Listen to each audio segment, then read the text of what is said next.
হে যুবক, আজ দাদা দাদির সম্পত্তি পেয়ে, মা বাবার সম্পত্তি পেয়ে ভুলে গেছো তাদের কবরে যাওয়া, জিয়ারত করা। আজ একটা উদ্দেশ্যে বের হয়ে গেলাম, কবরে কিছু ব্যানার বানালাম কবরে লাগানোর জন্য। কবর জিয়ারতের কিছু লেখা আছে, কিছু বাণী লেখা আছে, কবর কিভাবে জিয়ারত করা হয়। চলে যাচ্ছি, এখানে চলে আসলাম আমাদের সুতিয়ারা প্রাণকেন্দ্র, যাকে বলা হয় ঈদগার মাঠ। আমাদের আসলে এই সহজ সরল গ্রামে, সহজ সরল মানুষ নিয়ে আমরা এই গ্রামের মানুষ, একই গ্রামে একই ঈদগাহ মাঠে আমরা জামাতে একসাথে নামাজ পড়ি। সুতিয়ারা প্রাণকেন্দ্র, যাকে বলা হয় ঈদগার মাঠ, মুরব্বীরা আসলে বানিয়ে গেছেন এই মাঠটা।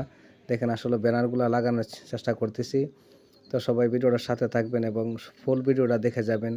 এখানে আসলে কিছু কিছু কাজ করে যেতে হয়, মানুষ যেন অমূল্যনীয় হয়ে থাকবে না।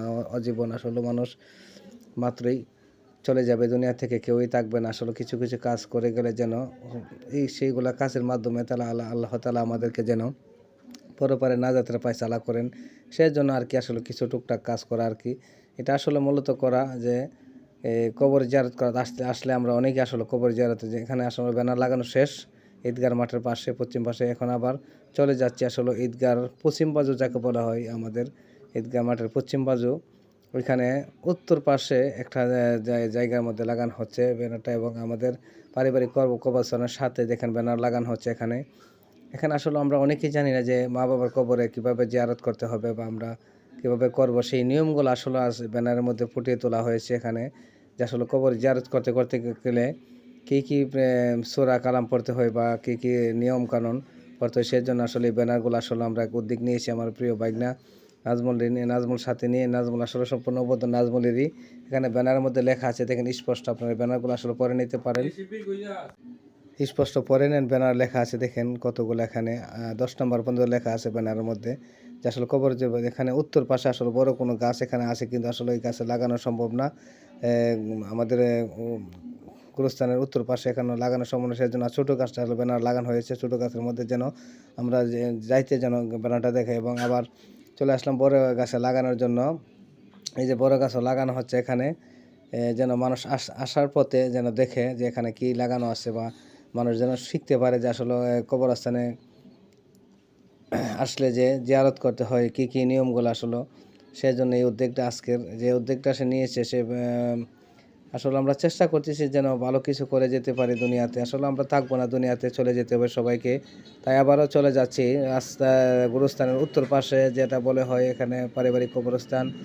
এই যে দেখেন এখানে গর্ত করা হচ্ছে সাপল দিয়ে গর্ত করার চেষ্টা করতেছে, এবং আমি ব্যানারটারে বাঁধার চেষ্টা করতেছি বসে। তো মোটামুটি শেষ পর্যায়ে এখানে আসলে একটা দিয়ে বাঁশ দিয়ে ব্যানারটা টাঙানো হবে। এই যে দেখেন মোটামুটি ব্যানার বাঁধে ফেলছি।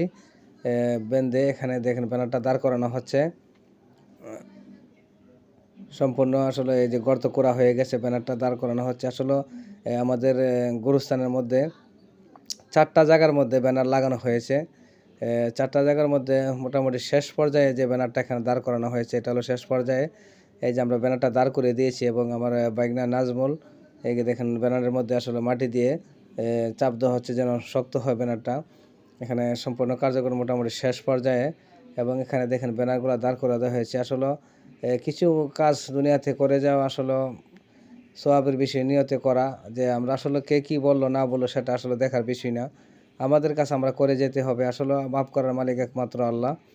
তো আমরা এখানে যারা প্রবীণ মুরব্বী এবং প্রবীণ মানুষ এখানে শুয়ে আছেন, এখানে আসলে গুরুস্থানে আসলে মন অন্যরকম হয়ে যান। অবশ্যই আপনারা যারা আত্মীয় স্বজন পাড়া প্রতিবেশী আছে, অবশ্যই আপনারা প্রত্যেক দিন আসার চেষ্টা করবেন। প্রত্যেক দিন না হলে সাপ্তাহিক আসবেন গুরুস্থানের মধ্যে বা কবরস্থানের মধ্যে, মা বাবার কবরের পাশে দাঁড়াবেন, দাদাদের কবরের পাশে দাঁড়াবেন। দেখবেন আপনার মন অন্যরকম হয়ে যাবে। তাই হোক, কাজ মোটামুটি শেষ পর্যায়ে। আপনাদের কাছে যদি ভিডিওটা ভালো লাগলে সর্বত্র শেয়ার করবেন, এবং এরকম মানবতার কাজ যেন সবসময় করে যেতে পারে, আমাদের জন্য খাস করে দোয়া করবেন। সবাই ভালো থাকবেন। ভিডিওর সাথে থাকার জন্য অনেক অনেক ধন্যবাদ রইল আপনাদের জন্য। বুক ভরা ভালোবাসা চলমান আপনাদের জন্য। ভালোবাসা অবিরাম রইল সবসময়। ধন্যবাদ সবাইকে।